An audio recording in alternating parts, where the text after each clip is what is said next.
Hello, and welcome to Season 5, Episode 5 of the ESG Experience, the podcast about all things ESG and beyond. Whether you're an ESG expert or just dipping your toes into the ESG universe, this podcast is for you. Together, we'll navigate the alphabet soup of ESG, share strategies, and discuss industry news and trends.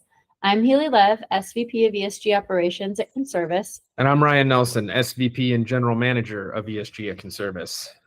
Today, we are lucky enough to be joined by Eugene Beh, who happens to be in the Bay Area, who is the CEO and co-founder of Quino Energy, a chemist and physicist with an impressive history of accolades from Harvard to Stanford and back again, and deep expertise in electrochemical systems, be it a postdoctoral fellowship working on aqueous organic flow batteries at Harvard or inventing commercializing a redox flow desalination technology platform at Xerox PARC, a research and development company in Palo Alto, California. Whew!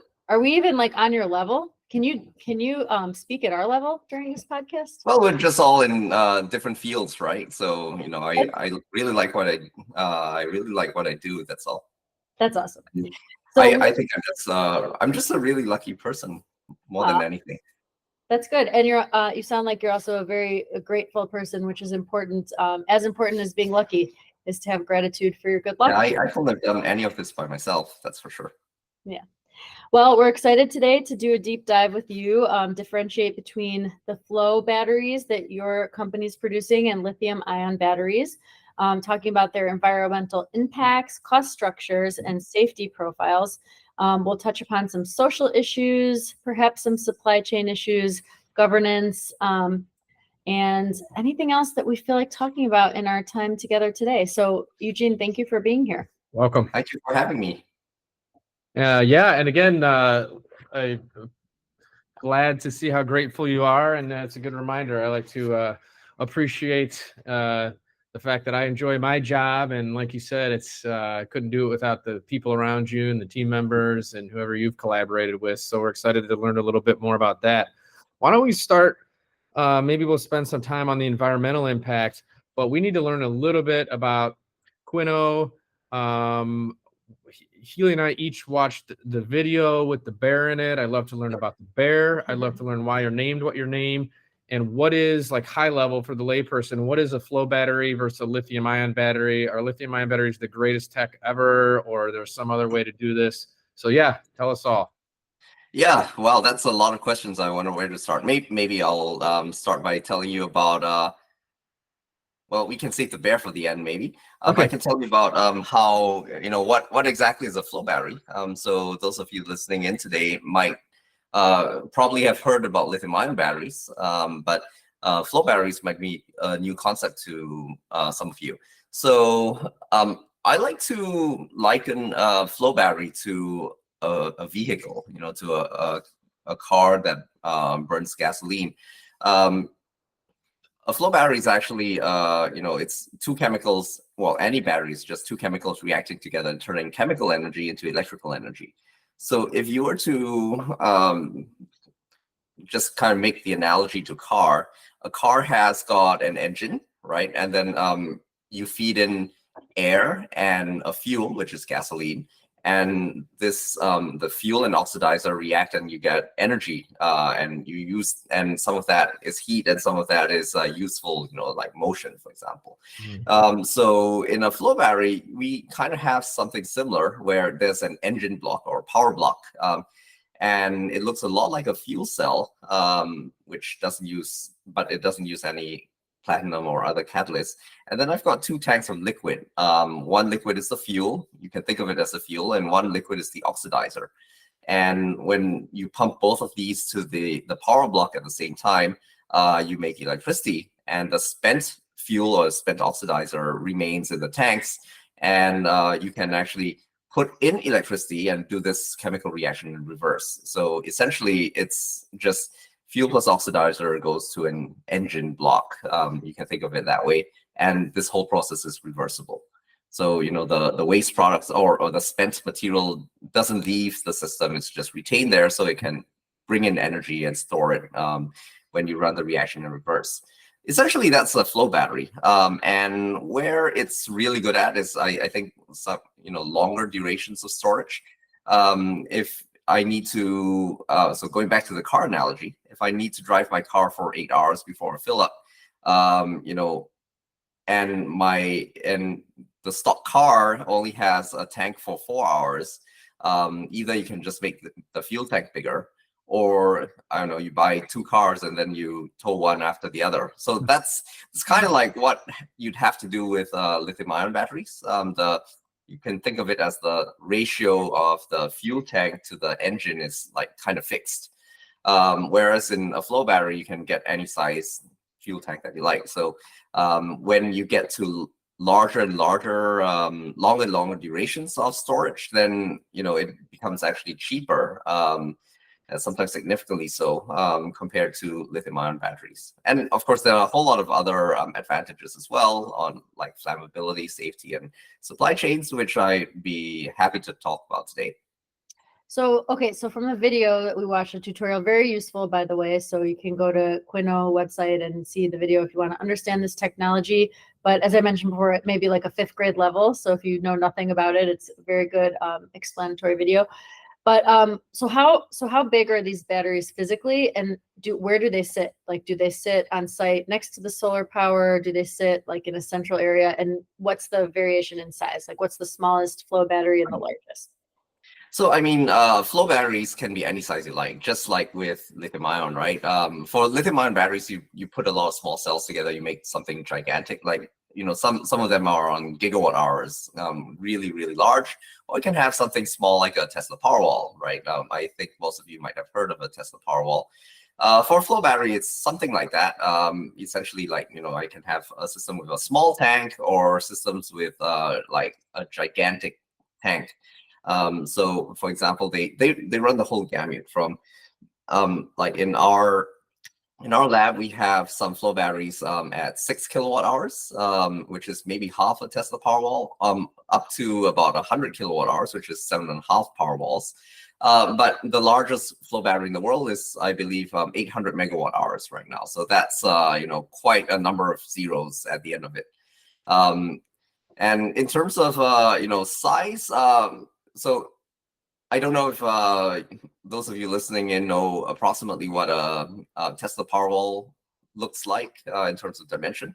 But for something like for our system, for if it were to have the same capacity, it would probably be the size of an industrial washing machine. But it is also it's also pretty heavy. So something like this, because everything's dissolved in water, it will not actually be used for electric vehicles, strictly for stationary use. Okay. Now, one thing I would like to point out is that those of you who have heard about flow batteries might be aware, flow batteries have a low energy density, and that is kind of true in terms of energy per weight, for example. But when it comes to large installations, actually these things can have up to like 3 or 4 times lower floor area than lithium-ion batteries, which is a bit counterintuitive, right? You think, well, lithium's really light, and Powerwall's really compact. How can flow batteries be actually better than that?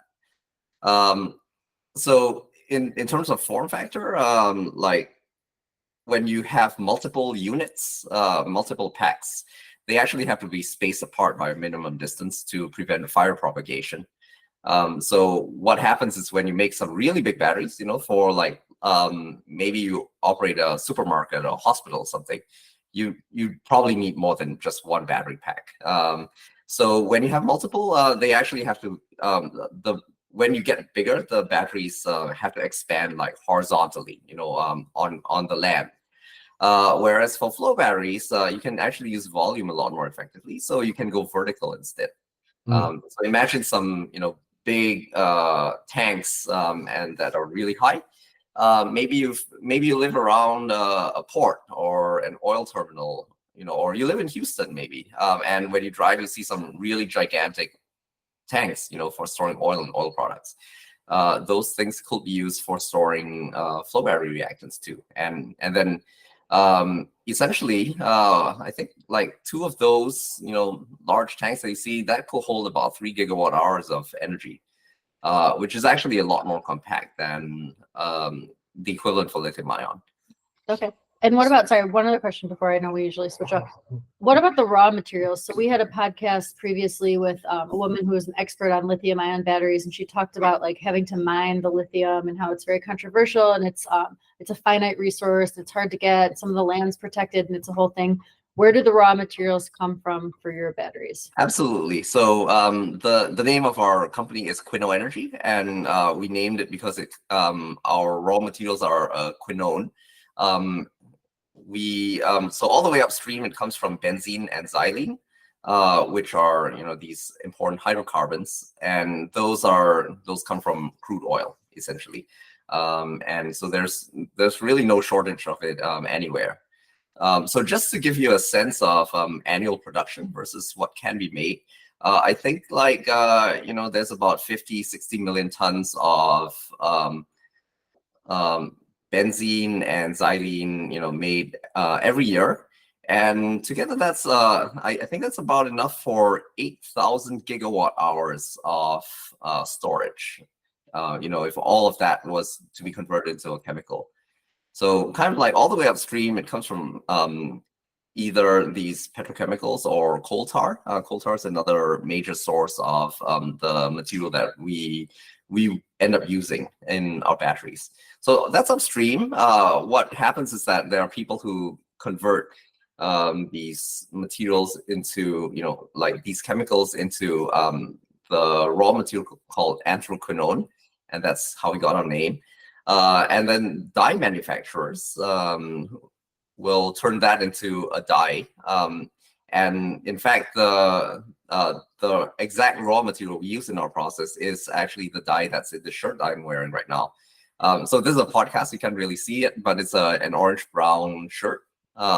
And this is, so I'm wearing our raw material as we speak. So what is the use case? So these aren't for cars. They can be very large. You talked about, powering a big store or something like that. What Absolutely. Is the use case that, I don't know, you're most passionate about or that drives what you're doing? What are we ultimately solving for?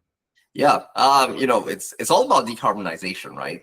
But also I think there's a way to do it when, and it makes the most sense. So as you might know, the cheapest kind of generation of electricity out there right now is solar.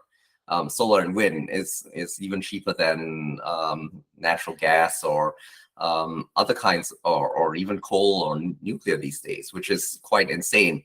But as some of you might have heard of the infamous duck curve in California, it's like when you put too many renewables on the grid, you end up distorting the electricity market because the supply is not matched to the demand, right? So sometimes in the middle of the day, maybe even like right now as we speak, the price of electricity, wholesale price of electricity, can actually drop below zero. Because there's so much supply, like the sun's shining, but it's not quite hot enough yet. And demand isn't quite there, so you have an oversupply, and then the market responds appropriately. What that means is, because renewables aren't always on, right? And when they are, you're trying to drink through a fire hose. What it means is if you try to put more renewables on without big batteries, then they will not be profitable beyond a certain point. And I think that tipping point is around like 25%, maybe to 40% of renewables, and then like beyond that, it's like pushing on a string. So you need to have big batteries to store renewable energy. So in a word, in 2 words, our batteries are really for like renewables integration, right? So in order to get to a decarbonized electrical grid, you want to have like almost all solar or wind power everywhere, but you need to have batteries to make up for all the other times when the sun isn't shining or the wind isn't blowing. And that's where we will, that's where we want to play. What's the current state of the grid? Are there lithium-ion batteries or no batteries, or what's the current? So I think this depends widely on which state you're in. What's interesting is that California and Texas are like by far the largest markets for energy storage right now, and they actually all ended up in the same place, despite two completely different regulatory approaches to the electrical grid. On California, we have a lot of mandates for renewables, for storage, and so on, and certain targets for decarbonizing the grid. Whereas in Texas, is just a free market kind of thing. Wow. Well, it turns out that, as I mentioned, generation by solar and wind is just the cheapest method out there. So even solar plus storage actually ends up being more economical than trying to build a new coal plants or a new natural gas plant. So we're just seeing lots and lots of batteries and renewables coming up at the same time in both of these states. I think California and Texas together make up about 90% of the market right now, and then Arizona is a distant third. Okay. So I would say in those states they're everywhere, and others are really only starting to play catch up right now. Okay, so there's a gap that you want to fill, and also the flow batteries are going to be perform that much better. Yeah. So I'd say the vast majority of installations right now is lithium-ion batteries. Okay. So nearly everything, I'd say 99% of battery installation, electrochemical battery installations is lithium-ion. I think it's a little different in China, where there are more urban areas, and then for urban areas, like batteries near to urban areas, there are restrictions, whether China or California, on having flammable batteries close by to where people are living. So that is one aspect of flow batteries, not necessarily not just ours, but conventional vanadium flow batteries, is that they don't catch fire at all. But we think that just besides the safety, our batteries are going to be cheaper than lithium-ion batteries in the long run, maybe 30-40% cheaper on a capex installed cost and levelized cost basis. And when do you see maybe that inflection point, of when? Right now it seems like the lithium-ion batteries are prevalent, even though they're flammable, and the cost has to come down still. Where do you foresee that inflection point to be? Oh, for us, you mean? Yeah, for when the mainstream. When we have a gigafactory, I think will be cheaper than lithium-ion. Right now, it's really hard to predict where prices are going for lithium-ion batteries, because we're actually really close to the raw materials price already, and margins are really thin there. So for stationary storage, you need to have a totally new kind of chemistry in order to break away from lithium-ion and kind of go below that cost floor. Yeah. And I think that our batteries will be able to do that. For mobility uses like EVs, probably lithium-ion is going to be here for a long while. So it's not like they're going out of business or anything. Yeah. And even though there's there's obviously human rights concerns in the supply chain of lithium-ion batteries, it has to be, sourced, for example, a cobalt source from the Democratic Republic of the Congo. And then you mentioned your raw materials come from petroleum, which isn't exactly a non-controversial source either. But the way that you see it, is it more sustainable, the way that you guys are utilizing the raw materials versus where the lithium-ion batteries come from? Well, no matter what the battery is made of, it uses some resource, right? So whether it's petroleum products, or whether it's cobalt or lithium, or nickel, or graphite, even graphite, it has to be mined or produced somewhere. But it's okay. We're using hydrocarbons as our feedstock materials, but it's not like we're burning them. So they're being used for energy storage, and I think that's actually quite interesting because as time goes on and everything gets electrified, the use for oil is going to go down, right? And or coal. Remember, our materials actually also can be produced from coal tar. It could be a nice story in the future if like people who are left out by this megatrend, this transition to renewable energy, they can still remain relevant. Instead of making fuels to burn and emit all that CO2 in the atmosphere, you could be making battery materials instead. Totally makes sense. Yeah, and it's the volumes that we need are a lot smaller than is a literal drop in the bucket compared to what is like the volumes which are being produced and burned right now. Yeah. Okay, so the future state that you're talking about is we continue to move towards renewables, which primarily, or at least right now, especially solar and wind are there. One of the challenges we're having is the storage of the solar and the That's wind, right. because they're not matching the supply with the demand all the time, and then it's just it's not profitable. If everyone's supplying at the wrong time, then the state will just order you to shut down, or you have to pay people to take away your electricity. So we're thinking. So you're thinking like if we work with institutional owners and managers of large buildings, they're doing solar installations. Do batteries live next to those buildings? Do they own them? Or are you talking about like a grid rollout across the I think country? both. Yeah. So what's really interesting is that because of fire risk, there are some very stringent regulations about installing lithium-ion batteries next to structures. So I think the fire code is changing now, so that they actually recognize that there are these non-flammable flow batteries. For example, in California, if you operated a large building, for example, you will be able to site flow batteries right next to a building, or even in the basement. That's not something you can do with lithium-ion batteries.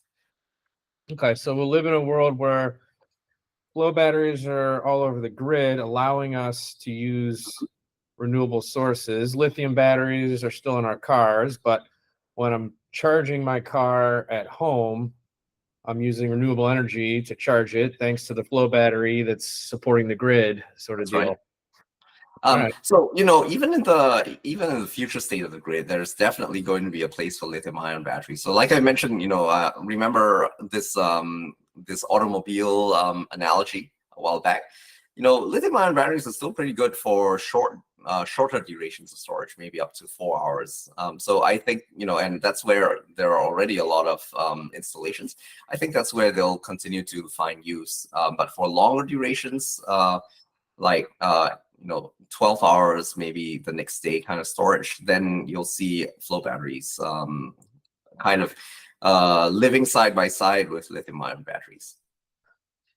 That's cool. Well, yeah, I really appreciate your vision, and ultimately so many great people and teams working on decarbonization right now, I think is very promising. So that's cool. So did you want to tell us a little bit about your history, how you got here, the team that got you here? I mean, impressive bio we read at the beginning, but just a little bit about that team, and you really piqued our interest with the service bear that you talked about. So our bear. His name's Quino, by the way. Quino is the bear. Yeah, he wears he always wears his personal protective equipment. He's got a lab coat on and safety. Yeah. Like Smokey the Bear. Just reminding you to wear your PPE. But yeah, for me, I was born and grew up in Singapore. A really warm place. And maybe your bread and butter is air conditioning. I love air conditioning. Well, actually, you know, I invented a technology at Xerox PARC, which has now spun off into another company called Mojave Energy Systems. They're doing air conditioning. Yeah, and so I could spend all day talking to you about that, but that's getting off on a tangent. I was born and grew up in Singapore. Yeah, served in the military for 2.5 years, not by choice. And then I was just, I think I've just been incredibly fortunate, really, more than anything, to go from Singapore and like do my undergrad studies at Harvard and also do a master's there. Go to Stanford, and then back to Harvard again, where I worked on this technology for Quino Energy. And throughout my life and my career, it's just like innovation doesn't happen in a vacuum. It's always in collaboration with other people, where you bounce ideas off each other, you feed off that energy, and then you can make really great things happen. So case in point for Quino Energy, I'm not the inventor of the technology. Actually, it was invented maybe a few years before I arrived at Harvard University as a postdoc. And even after I left, at the point where I left, it wasn't ready for commercialization yet. So you have the seed of an idea, but it's not ready for prime time yet until you've worked out all kinds of drawbacks. So so kind of just to take a step back, for organic flow batteries, it's kind of it represents a way forward for the flow battery industry, because vanadium has been around for ages, and it's just very expensive, but it works, and right now with LFP being so cheap, it's hard to remain competitive. So we provide a way for us to break below the cost floor of vanadium. But the problem with organics, even though they're cheap, is that they degrade very quickly. And the first invention was, at Harvard, was the realization you could use organics in flow batteries. The second invention, which took a lot longer, was how to actually stop these things from degrading, or find something that doesn't degrade. And that was a real team effort.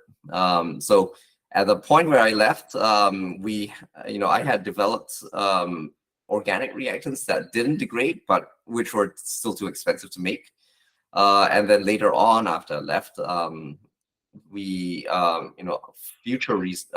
following on researchers, they discovered a way to reverse the degradation of materials that were cheap, but which degraded kind of quickly. So together now, we've been able to solve that problem and really feel confident enough to bring it into the market. So, it wasn't just me. Actually, I played a very small part in the whole thing. I'm just very grateful for everyone else who's kind of, whose hard work has made this possible, and kind of brought me on my journey here. Well, that's a very that was kind of meandering, but I appreciate it. No, I do believe people tend to love to hear the personal stories of people that are doing this kind of work and inventing things and solving for big macro problems that require scale. So no, I appreciate the story, and I've certainly been. Personally, I love inventing things. So I was actually at Xerox PARC. I was the company's top inventor for my last 2 years there. That's cool. And it's a really nice feeling to come up with an idea, test it in the lab, and find out it actually works. Yeah. Do you consider yourself, are you more of an inventor or an entrepreneur? What percentage inventor are you versus entrepreneur? I think you don't have to be either or. Definitely before I started my journey as a co-founder, this is something I always wanted to do. But before that, I was 10% entrepreneur, right? 90% inventor. Actually, I think I'm still an inventor at heart. But it's not until you start this that it's just good to go outside your comfort zone every couple of years and get new skills. This is what I've been doing my entire life. Yeah, that's cool. All Well, right, is it game time? it's game time. I knew I was Game rooting, time. but I will say I knew I was rooting for a smart grid fueled by renewables. I didn't know enough to know that I was needed to be rooting for flow batteries. So now I do. So glad to learn about that. And I'm pulling for you. Yes, there is a battery connection ultimately to this game. So we'll get to that. But Sure. Eugene, we're going to play a game called Things Previously Named Other Things. All right. Things previously named other things. It's one question I'm going to ask you. And I got 4 options for you. Okay. Okay. What is the current name of the company that was once named Research in Motion? Okay. There was a company that was once named Research in Motion, or RIM. Is it now Nokia, or B, Motorola, or C, Blueberry, or D, none of the above? Blueberry or blackberry? I said C, Blueberry, or Blueberry. D, none of the above. Oh man. That's not how I feel at all, but I'm going to hazard a guess and say it's Motorola. It was none of the above because it's BlackBerry. Oh, I see. Yeah, I thought it was BlackBerry. Good question. You got it. Yeah. Yeah. It wasn't Blueberry. It was BlackBerry because that was their best product. That product for them was so good at the time because they basically invented the smartphone. And it was so good that they renamed their whole company after the product. The product was called BlackBerry, and they were Research in Motion. And they're like, this whole thing, we're just going to name our whole company off of this new product, BlackBerry. But I was interested what was the battery in phones in the early 80s? Lithium-ion? Oh, you mean like mobile phones? The giant bricks that were there? I think it was nickel cadmium. Early 80s. What was it? Like Nickel cadmium, I think. Oh, they were Like founded in 20 84. I don't know when the phone came the out. mid 2000s. Oh, yeah. I believe it was first nickel cadmium, and then it became nickel metal hydride, and then eventually became or maybe it started out as lead even. Oh, wow. Like the ones that you carry. Lead came first, then nickel cadmium, nickel metal hydride, and then lithium ion. Yeah, my grandmother had a cell phone, so it was before the bag phone that the plugged bag into that went in the. that's Yeah, like- I actually my father used one of those ages ago, and it was gigantic. Yeah. Yeah, we had the bag phone. Well, Those were yeah, the thank days. you for playing the game. It was one of the trickiest ones ever between Blueberry and BlackBerry there. So, But with your I pedigree, kind of got it. I Yeah. kind of like, wait a minute there. with your pedigree, he had to up the challenge of the game. He Yes. couldn't just give you like a regular question. as our first inventor. Our first inventor who went to multiple Ivies, you had to get a hard one. So, anyways, this has been another exciting episode of the ESG Experience podcast. We appreciate your listening. If you enjoyed your time with us, make sure to subscribe to your favorite podcast directory. There's a new episode every month. Hashtag ESG Experience. Thank you to our loyal subscribers for continuing to support our podcast, and we'll catch you next time. Thanks, Eugene. Really appreciate your time. Thanks, everyone. Thank you very much, everyone. Thanks for having us on.